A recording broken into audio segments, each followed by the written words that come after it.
Então, Mateus 26, irmão, está dando os informes, Mateus 26, a partir do versículo 47, tá? 47 até 56, amém? Diz assim a palavra do Senhor: falava ele ainda, e eis que chegou Judas, um dos 12, e com ele grande turba, com espadas e porretes, vinda da parte dos principais, dos sacerdotes e dos anciãos do povo. Ora, o traidor lhes tinha dado este sinal: aquele a quem eu beijar é esse, prendei-o. E logo, aproximando-se de Jesus, lhe disse: salve, mestre, e o beijou. Jesus, porém, lhe disse: amigo, para que vieste? Nisto, aproximando-se eles, deitaram as mãos em Jesus e o prenderam.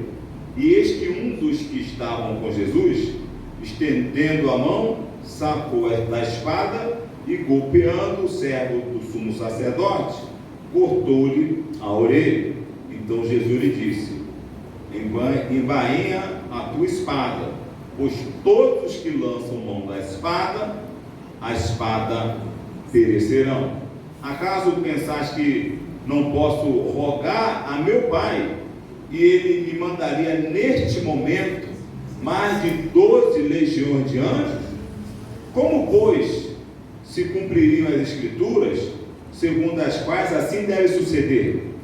Naquele momento, disse Jesus às multidões: saístes com espada e porretes para prender-me, como a um salteador? Todos os dias no templo eu me assentava convosco, ensinando, e não me prendestes. Tudo isto, porém, aconteceu para que se cumprissem as Escrituras dos profetas. Então, os discípulos, todos, deixando, fugiram. Assim diz a palavra do Senhor. Que o Senhor nos abençoe em nome de Jesus. Pode sentar com glória a Deus aí.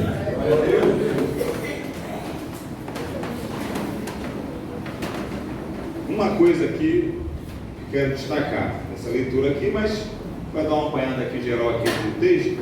É interessante a gente falar aqui, ainda que não esteja no cerne do que eu vou falar, mas é bom para compreensão, né? Versículo 47 fala aqui: falava ele ainda, e eis que chegou Judas, um dos 12. Isso é muito interessante, né? Os evangelistas falam assim, né? Chegou Judas, um dos 12, deixando claro que quem estava atraindo ele era um do meio deles, né? Deixa claro, Judas, um dos 12, deixa marcado, porque, né? Para deixar claro que aqui era alguém do meio deles, né? Então, triste, né? Mas fica aqui bem claro, né? E Jesus aqui é traído com um beijo. Então, o pessoal muitas vezes fala, né? O beijo traidor, né? E tal, né? Tem essa história toda aí, né? Traído, até partido político, vai combinação com um beijo, né? Então, com um beijo, né? Aqui na melhor tradução, aqui está amigo, para que vieste, disse Jesus, né? A tradutor bíblico, comentarista bíblico, vai dizer que amigo não é a melhor tradução. Se você for ver na tua Bíblia, aí, não sei se a tradução é igual a minha, Almeida atualizada, revista atualizada, mas a tradução melhor seria companheiro, né? Que fala, né? E aqui traduzido como amigo, né? Mas, destacando aqui, versículo 53, versículo 51, da espada, né? Se for ver os textos, dá entendimento que Judas, ou Pedro, veio com uma espada para dar na cabeça do cara. Ele errou, pegou a orelha, né? Ele era pescador, não era espadachim nem nada, né? Então ele pegou, mirou a cabeça, só que errou, acertou a orelha, né? E aí Jesus foi lá e colocou a orelha no lugar. E é interessante que aqui Jesus também fala, todo aquele que lança a mão da espada, a espada perecerão, que é o Antigo Testamento, que fala, se você matar, tu morre, né? É a lei da pena de morte. E há países que praticam, né, a lei da pena de morte. Aqui, também no finalzinho aqui, ele fala que tudo isso ele passou essa situação toda, não precisava brigar Pedro nem nada, porque era para que se cumprissem as Escrituras, né? Mas ele destaca o versículo 53 aqui, que é interessante falar: acaso pensas, Pedro, e meu discípulo, Jesus falando, acaso pensas que não posso rogar ao meu Pai, e ele me mandaria neste momento mais de 12 legiões de anjos, né? Então, para que se cumpra a Escritura, deixa correr solto. Mas eu podia, irmão, uma legião de anjos, que a gente costuma dizer aí que alguns mil soldados romanos, 6 mil soldados romanos, 3 mil, 4 mil, era uma legião de soldados romanos. Então, para a linguagem romana, estamos dizendo aqui, vamos botar em média de 4, 5 mil, 6 mil homens. Então, Jesus falou que mandaria pelo menos um volume o Pai mandaria neste momento mais de 12 legiões de anjos. Então vamos botar aí 70, 60, 70 mil anjos. Depois você pesquisar lá, 2 Reis 12:35, um anjo matou 185 mil homens do exército. Um anjo, 2 Reis, se quiser anotar depois para ver lá, 19:35. Um anjo matou pelo menos 185 mil homens de guerra do exército inimigo. Imagine 12 legiões de anjos, 70 mil anjos. Aí, meu amigo, vitória total. Entrega total, vitória total. Então, quando a gente fala, a Bíblia fala que os servos de Deus têm um anjo acampado ao redor para livrar. Quando a Hebreus fala que anjos são espíritos ministradores enviados para aqueles que hão de herdar a vida eterna. Essa proteção de um anjo sobre a tua vida, né? O Senhor enviar um anjo para te proteger, é muito poder. Para se proteger de quê? Né? Você assim, é muito poder para te proteger de quê? Aí você tem que tanto poder isso para me proteger, para você ver o que é a proteção de Deus, né? Eu sempre falo uma coisa: que tem um super-herói é porque tem um super não-herói. Tem o extremo oposto, né? Então, o tamanho do mal que nos assedia e o tamanho do bem que nos protege, né? Então é bom você ter essa tranquilidade, que o Senhor poderia ter chamado os anjos para protegê-lo, mas ele falou: não, para que se cumpra as Escrituras, né? Então, como eu falei no início do culto, na introdução, a luta na nossa vida, por que tem luta, né? Mas tem vitória, não é isso? Então é bom ter essa confiança. Mas aí nessa introdução básica eu queria falar sobre o texto com vocês, para a gente poder passar para o que eu quero falar com vocês também nessa linha, é que tem um ex-engenheiro do Google, chamado Ray, eu acho que é Kurzweil, o nome dele, Ray Kurzweil, ex-engenheiro da Google, conhecido por acertar suas previsões sobre o futuro. Cara, é fera. Afirmou que os seres humanos vão alcançar a imortalidade em 8 anos. Em uma entrevista para um canal do YouTube, o especialista disse acreditar que a expansão da pesquisa genética, nanotecnológica e robótica poderá ajudar as pessoas a enfrentarem doenças que surgem com a idade. Esta é a vida para sempre que o mundo está buscando encontrar. É através dos meios tecnológicos. Neste caminho da vida para sempre, dinheiro, vontade, tecnologia e muito otimismo são os requisitos investidos para a sua realização ou pseudo-conquista. O mundo vai investir recursos, tecnologia, né? Todos os seus esforços e muito otimismo, né? O cara falar que daqui a 8 anos ninguém morre mais, né? De doença, quer dizer, pelo crescimento acelerado, né? Então, isso aí resolve muita coisa para muita gente e é uma esperança, entre aspas, para resolver as suas questões, que é uma preocupação de todos, é o medo da morte. Nesse sentido, tem essa proposta que o mundo está oferecendo já com 8 anos de antecedência. 8 anos de antecedência. Mas para você, um verdadeiro discípulo de Cristo, qual é a sua única estratégia para viver eternamente?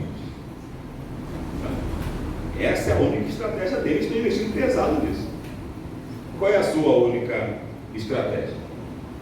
Qual foi a estratégia de Jesus? E o nosso tema, que a gente vai compartilhar hoje, é a única estratégia, sabe o que é? É a morte. Enquanto eles estão procurando a estratégia para viver como cristão que vai na contramão do mundo, a nossa única estratégia é a morte.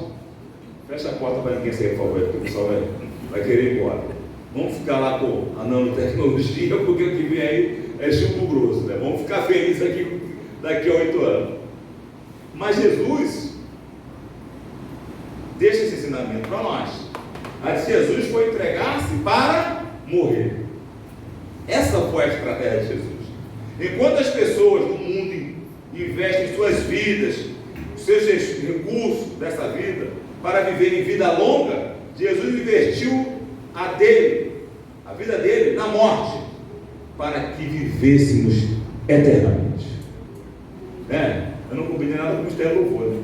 Aí botou uma música interessante, né? Que por amor, né? Por amor, para que tivéssemos vida, ele foi até a morte, né? É uma contramão.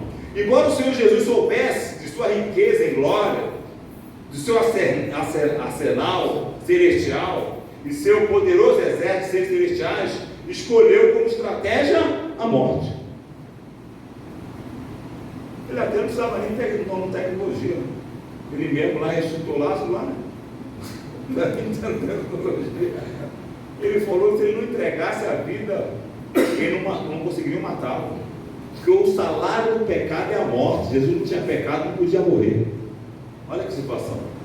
Aí ele fala: se eu não entregar a vida, eu não posso morrer. Então ele chega na cruz e fala: Senhor, nas tuas mãos entrego o meu espírito. Porque não dá para matar, né? Pessoa matar alguém que é imortal?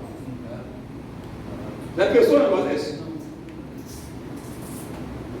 E o cristão é chamado de imortal. Já pensou isso? Você é um imortal.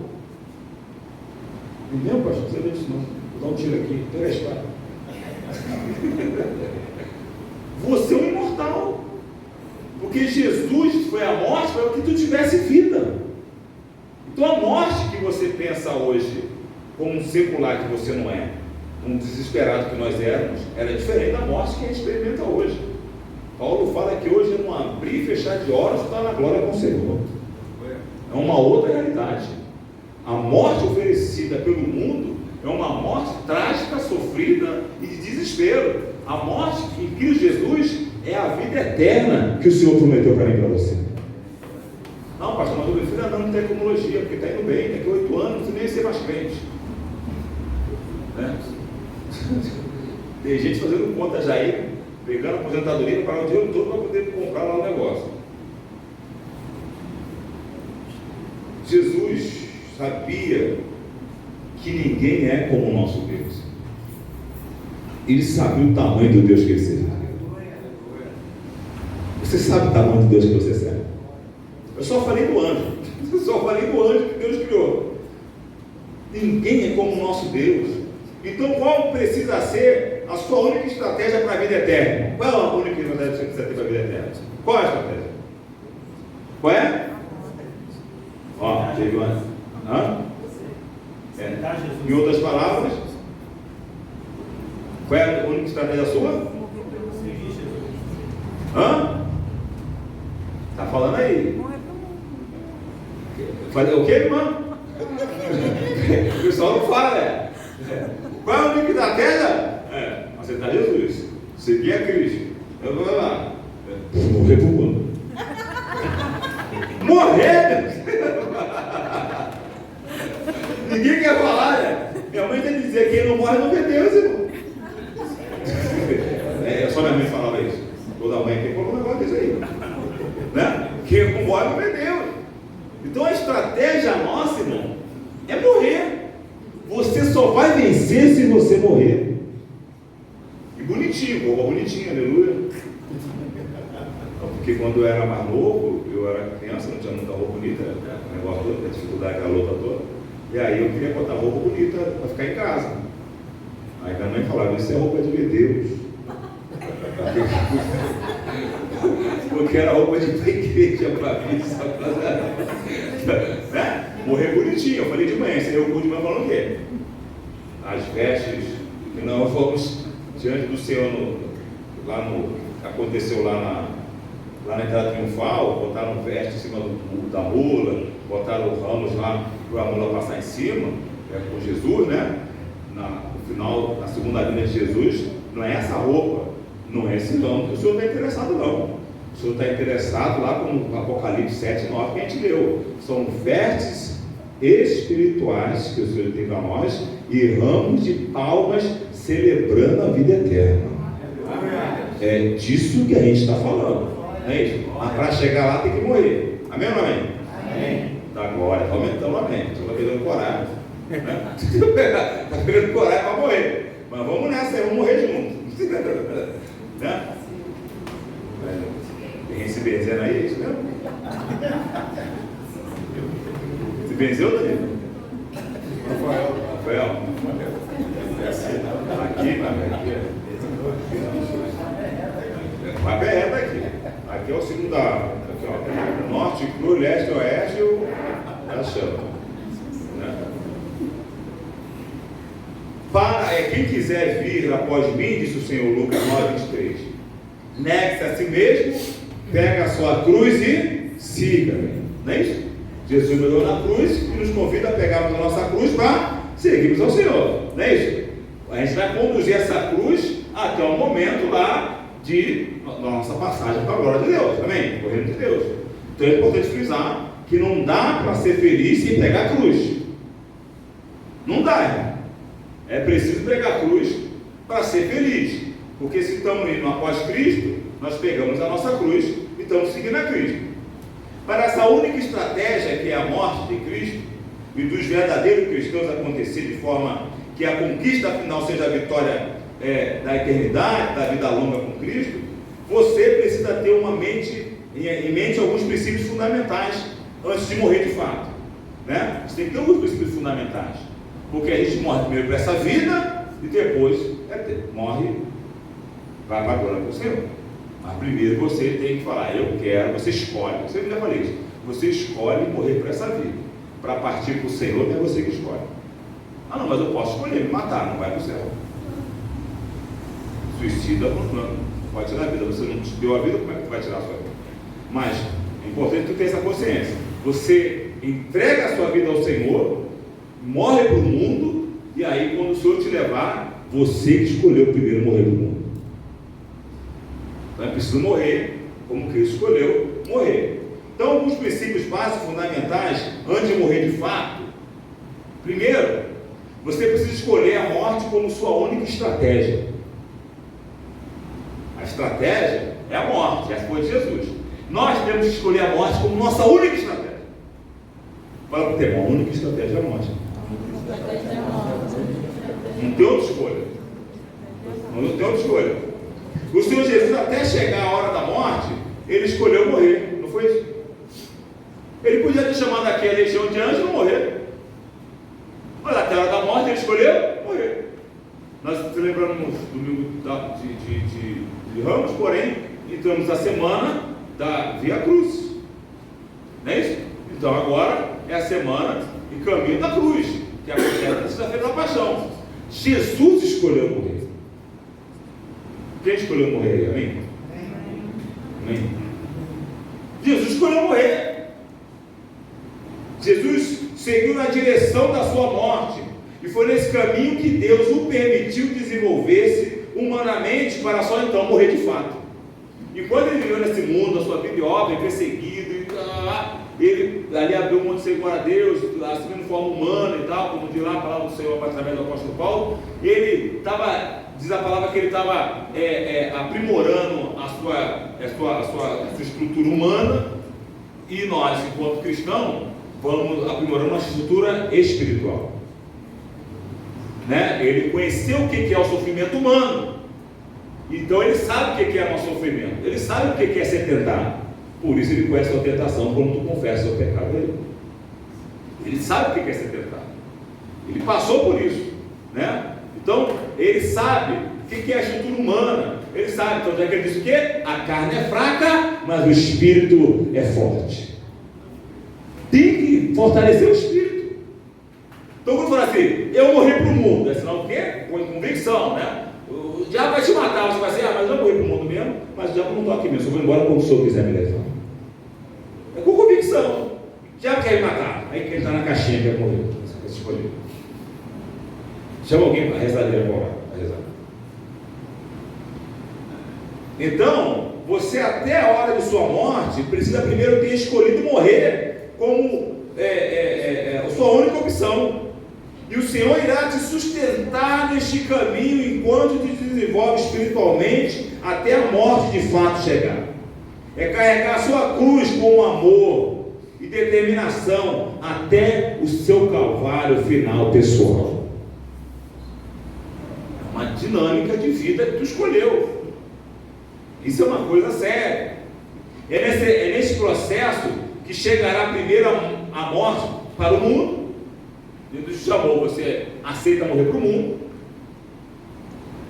É a sua escolha. Paulo fala assim, tudo que eu aprendi, tudo que eu sabia, entendido como doutor na terra, eu entendi que seria tudo, transformei tudo e entendeu melhor para falar. Porque ele entendeu que ele abriu mão de tudo para morrer para o mundo. A pessoa abriu mão de tudo para morrer para o mundo. Para morrer, nada aprendi a ele. João Batista é muito interessante, né? Ele já começa a vida espiritual dele morta para o mundo, né? Ele já começa com pé de animal, né? Comendo mel silvestre, comendo gafanhoto, né? Ninguém deu um bife para ele, vendeu um bife para ele, está culpando ele depois. Ninguém vendeu uma roupa de marca para ele, está culpando ele depois. Ele não deveria de nada. Ele já chegou morto para o mundo. Né? Nós nos convertemos nesse mundo. E temos que entender que agora nós vivemos mortos para o mundo. Mortos para o mundo. Então é importante ter essa, como se após a sua primeira morte escolhida por você, você ficasse servindo a Deus num estado intermediário. Sabe, que a gente tem falado a gente tem falado sobre no módulo do milênio, o estado intermediário. O que é o estado intermediário? Você está, o exemplo melhor é o exemplo de Lázaro, né? O rico e Lázaro, né? Lázaro está lá no seio de Abraão. Então quando você escolhe morrer para o mundo, é como se você vivesse aqui nesse mundo no estado intermediário. Por exemplo assim, tu morreu para o mundo, agora está a serviço do reino de Deus, morto para o mundo, servindo ao Senhor até ser transformado, ou seja, até morrer e chegar na glória do Senhor. Mas você escolheu morrer para o mundo. Então quando você morre para o mundo, tu sai do estado da vida natural, do homem natural desse mundo, e entra no estágio agora que está reinando com Cristo, cheio do Espírito Santo. Com a luta na vida, com a dificuldade na vida, crendo no Senhor, louvando o Senhor, glorificando o Senhor, mas tu não é mais o homem natural que tu era antes. Tu não é mais a mulher natural que tu era antes. Agora você é um servo, um filho, uma filha de Deus, que tem o selo do Espírito Santo, e está carregando a sua cruz até o teu calvário final, e está cheio da presença de Deus. Então quando você morre, essa primeira morte que você escolhe para se entregar para Jesus, é uma escolha sua. Mas na hora que o Senhor te chama para ir para a glória, é a escolha dele. Então, é importante ter a consciência que você escolheu morrer. Eu lembro, já falei uma vez, eu lembro que na minha conversão, eu vi no mundo, né? Cheio de coisa na minha vida, do mundo, como qualquer um que chega do mundo. Aí eu peguei e fiz o quê? Tinha um dia do batismo marcado. Aí até o dia do batismo eu tinha que resolver na minha vida. Fui resolver na minha vida. Tem que mexer aqui, tem que acertar isso, não pode fazer mais isso, não pode fazer mais aquilo, não sei o que lá, negócio de trabalho, esquema disso, aquilo, outro, papapá, tudo torto, né?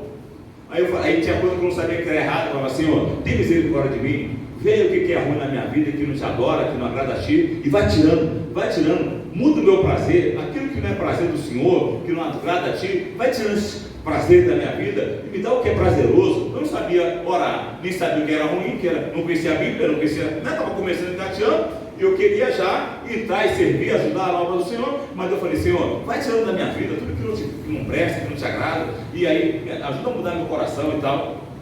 Até eu lembro que eu fui num curso de libertação, e aí no curso de libertação, o pastor lá orou por mim, aí tinha um monte de gente rangendo dente no chão, né? Um monte de gente caída lá, endemoniado lá, com o dente rungindo lá. Aí eu fui lá orar, falei, será que eu vou cair também? Será que eu vou cair também? Mas tô dentro, né? Quero morrer, quero acabar com esse negócio da minha vida. Aí eu fui lá, aí ele orou por mim, aí quando ele começou a orar por mim assim, né? Meu coração começou tudo, disparou assim. Aí eu falei, tá batendo rápido, ele falou, fica tranquilo, fica tranquilo. Aí ele repreendeu a batida acelerada, né? Falou, repreendeu o mal na minha vida. Aí o coração começou a bater normal de novo. Aí ele, pode ir, aleluia. Glória a Deus. Glória a Deus. Eu queria estar purificado, né? Aí dali por diante eu falei você, né? Passei a ser aparador de quem caía, né? Quis logo ajudar, né? Já não tinha brecha ali, já estava purinho, né? Aí o pessoal ia orando, a pessoa ia caindo, demoniada lá, ia ajudando a deitar a pessoa no chão, e ajudando, participando do trabalho. Mas é um processo, por quê? Porque eu queria ficar no estado intermediário, como nós estamos hoje, homens e mulheres de Deus, já passamos da primeira fase da vida mundana, agora estamos cheios do Espírito Santo. Se houver falta na nossa vida, vamos pedir socorro a Deus para nos purificar, para nos ajudar. Advogado Cristo Jesus, a vida do Pai, intercedendo por nós. Mas é importante frisar que nós não temos mais a velha vida, meu irmão. Você agora está cheio do Espírito Santo, você é uma nova criatura, já morreu para o mundo, está esperando só o dia, ninguém está com pressa da tua passagem para agora você, amém? Alguém está com pressa aí? Não? Alguém está com pressa? Se tivesse, falaria. Então ter essa consciência. Então, alguém aqui já escolheu de verdade morrer como única estratégia para ter a vida eterna? Alguém já escolheu? Amém? Como única estratégia, mas é morrer. Amém? Jesus poderia ter chamado os anjos. Ele falou, não podia chamar aqui 12 legiões. Não chamou, por quê? Tem que cumprir a escritura, porque ele escolheu morrer. E fala para o teu irmão, está igualzinho Jesus, fala para ele. Tu é discípulo de Jesus, fala para ele. Essa ceia que a gente celebra aqui na Santa Ceia, irmão, é memória do que Jesus escolheu. Se ele não tivesse escolhido morrer, não tinha Santa Ceia para nos unir com Cristo e uns aos outros. O Senhor seguiu a orientação do Pai. Então, o primeiro ponto é esse. Segundo ponto é quando você faz uma escolha que é única, nossa única estratégia, você cancela todas as outras. Amém ou não amém? Amém? Sempre que tu faz uma escolha, irmão, você abre mão de outras. Tu escolheu, fulano não me escolheu, Não, eu escolhi você também, mas acabei escolhendo outro. Não tem isso, não existe isso, né? Você, quando faz uma escolha, você abre mão de várias. Se você faz várias escolhas, tu ainda assim vai abrir mão de várias, porque você não consegue escolher tudo. Mas quando tu faz uma escolha só, irmão, e essa necessidade espiritual é para uma escolha, você abre mão de várias. E é bom você ter consciência disso. Porque se a única estratégia é a morte, e a escolha que você fez foi Cristo, então tu abre mão de várias escolhas. Isso alegra o coração de Deus. Mas você precisa ter consciência do que tu está fazendo. Você tem consciência. Jesus não optou pelo exército de anjos poderosos para não ser preso e morrer, porque ele tinha escolhido a morte. Jesus não aceitou outra proposta no deserto, quando Satanás ofereceu ele lá várias propostas, não é isso? Ele não aceitou. Por quê? Porque ele fez uma única escolha. É importante entender isso. Fazer outra escolha é sinal de ter mais opção de escolha. Então a proposta de Satanás não era Jesus fazer outra escolha, se ele só tinha uma escolha. Quando você faz outra escolha, você muda de escolha. Consegue entender? Jesus tinha uma escolha só. Seguiu o caminho de Deus, escolheu a morte. Se ele aceita a proposta do inimigo lá no deserto, o inimigo estava querendo fazer uma outra proposta para ele. Ele tinha outra proposta. E muita gente acha que dá para viver com uma proposta de estratégia única da vida para Cristo, mas também pode fazer uma escolha de vez em quando aqui. Não existe isso. Quando você faz uma outra escolha, você mudou de escolha. É engano você achar que você consegue fazer uma escolha e fazer a outra escolha e ficar cerceando do teu lado com um movimento pendular estático. Esse movimento pendular não existe. Você fez uma escolha. Então, quando eu já preguei aqui, quando a semente foi lançada em boa terra, caiu, produziu. Mas ela caiu num solo que chegou lá, o inimigo botou para fora. Por quê? Porque o inimigo não saiu de dentro. Aí a semente não pode produzir. Então é preciso fazer escolha. Então, quando tu escolheu a Cristo, você não pode fazer outras escolhas paralelas. Porque quando você faz outras escolhas, não é outra escolha, você mudou de escolha. Você fez outra escolha. Então, diante dessa proposta, semelhante modo, os chamados por Cristo, são conduzidos pelo Espírito Santo para uma única escolha, que tem que ser exclusiva, suficiente e eterna, que por sua vez anula todas as outras escolhas. Ou seja, todas as outras possibilidades que o príncipe desse mundo oferece para você, que está cheio do Espírito Santo, precisam ser canceladas. Eu me lembro que eu estava num debate aqui no colégio aqui, que a diretora me chamou para um debate. Eu falei aqui, um debate de ensino médio. Aí cheguei lá, um mesão lá, cheio de cadeira, uma galera das turmas, que é só ensino médio no colégio. Era um debate. E na verdade não era um debate, Era perguntas que eles iam fazer e a gente ia responder. Cada um se apresentou, e aí evangélico era eu e um meio evangélico, que é a igreja anglicana, Igreja anglicana. E tinha lá um representante dos bruxos, tinha um representante do judaísmo do Rio de Janeiro, sei lá, tinha um representante do muçulmano, tinha um representante do candomblé, tinha um representante, pode representante. Todo mundo lá. Aí aquele mesão, aí o pessoal, o cara não se apresentou. Você é de qual igreja? Você qual igreja? Você qual igreja? Você de qual igreja? Você de qual? Você de qual religião? Representando quem aqui? Está representando quem aqui? Aí o pessoal vai falar. Aí o bruxo com barba desse tamanho, todo imponente lá. Aí o muçulmano. Aí quando chegou no. Aí cada um falou lá na sua realidade, lá o candomblé, fica lá. Aí chegou na parte do anglicano, antes de chegar, chegou o anglicano. Você, fala aí, o anglicano é o quê? Eu sou daquela, a metodista anglicana, lá na Inglaterra, eu sou anglicano, sou líder anglicano, eu sou daquela igreja onde acontece o casamento dos príncipes, filho da Rainha Elizabeth e tal. A Rainha Elizabeth é a líder da igreja anglicana, que é a rainha que é da Inglaterra, que é a líder da igreja anglicana. Eu sou daquela igreja que pode casar gente do mesmo sexo, pode casar sacerdote do mesmo sexo e tal. Eu falei, pô, desnecessário. Eu falei, pô, então só eu coloquei evangélico mesmo. Aí eu falei, eu estou disto aí para a igreja evangélica. Depois, aí aberta a pergunta.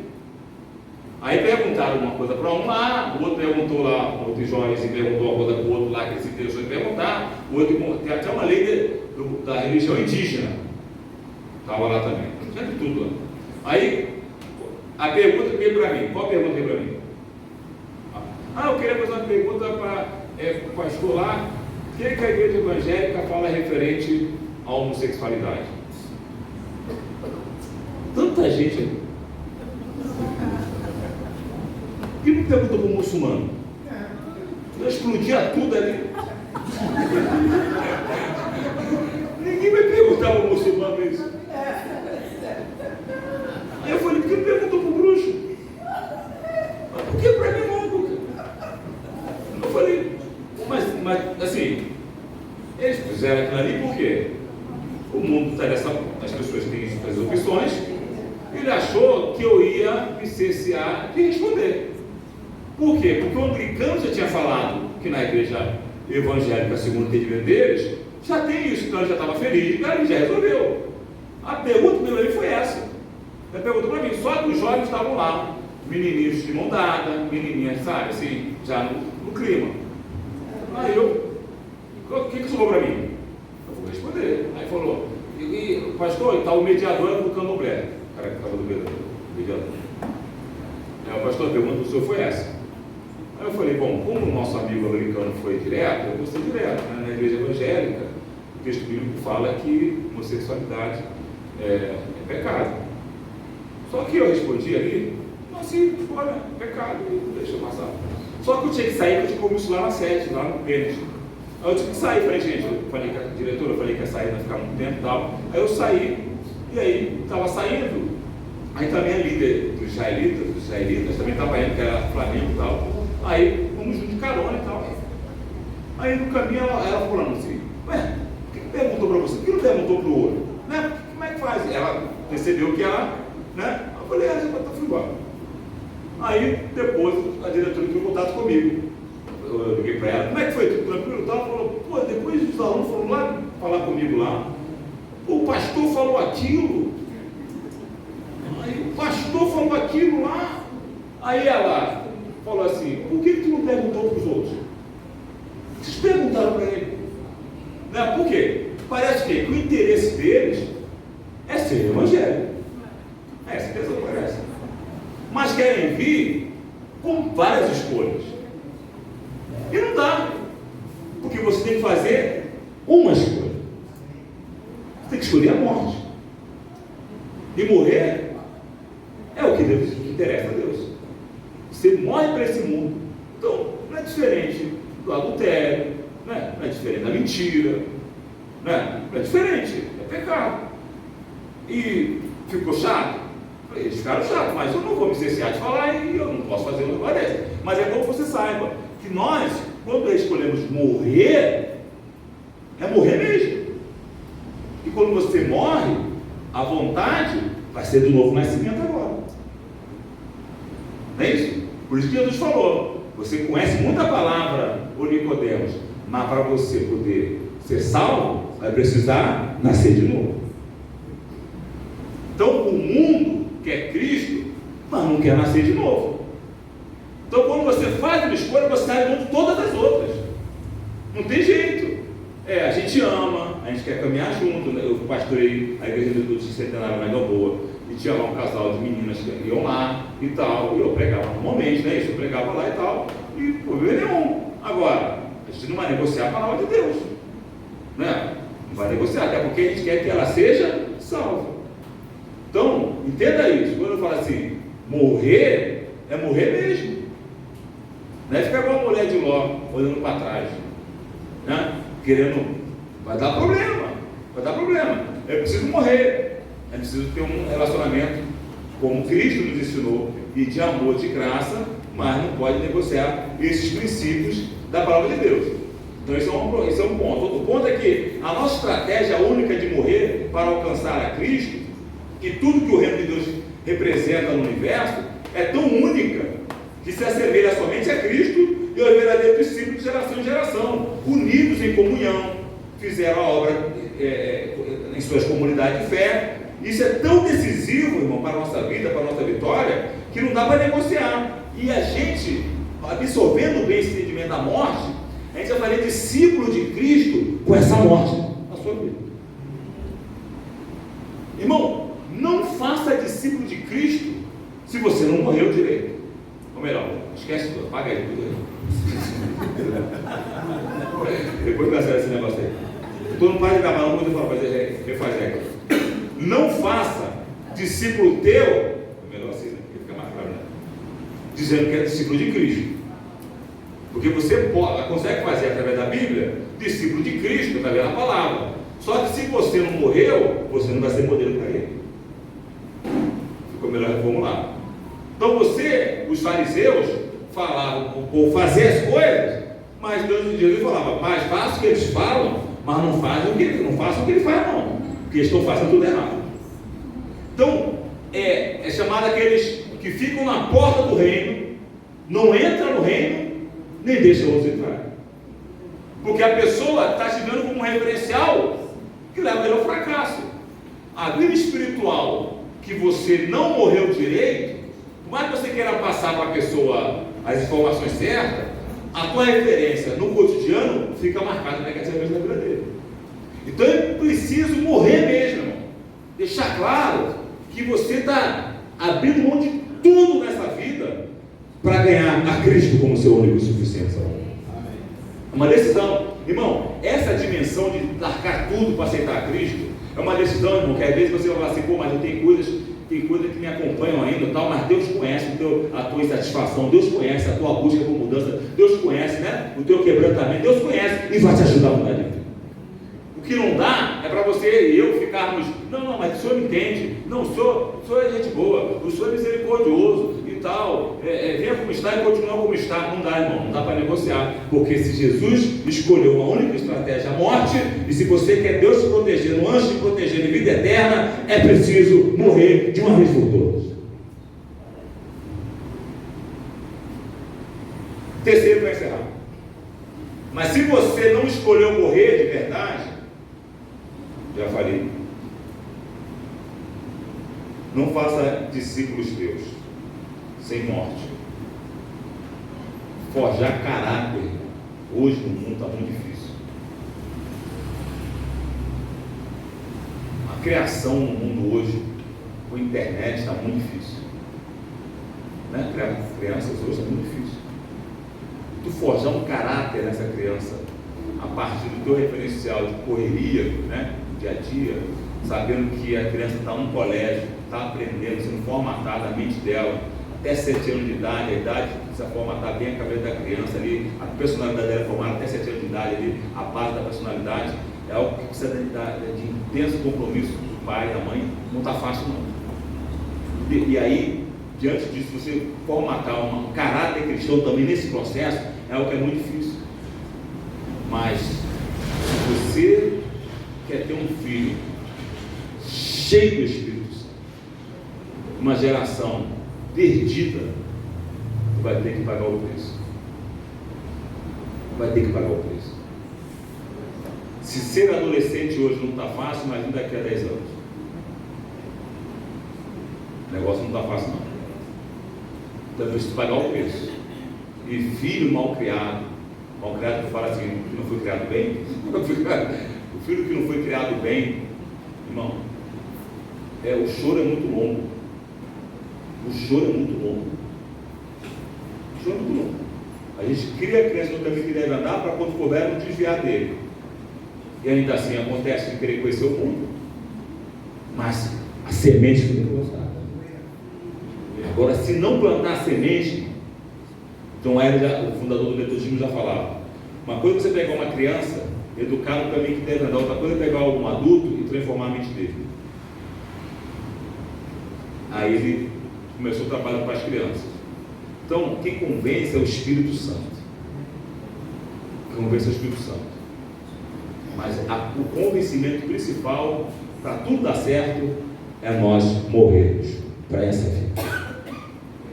Então eu quero te convidar a ser um pequeno Cristo, ou seja, um cristão. Carregar a sua cruz para ir após Cristo, dar testemunho de que você é cristão, morrendo para essa vida, deixando Cristo fazer você nova criatura, e tudo mais, irmão, Deus acrescentará na tua vida.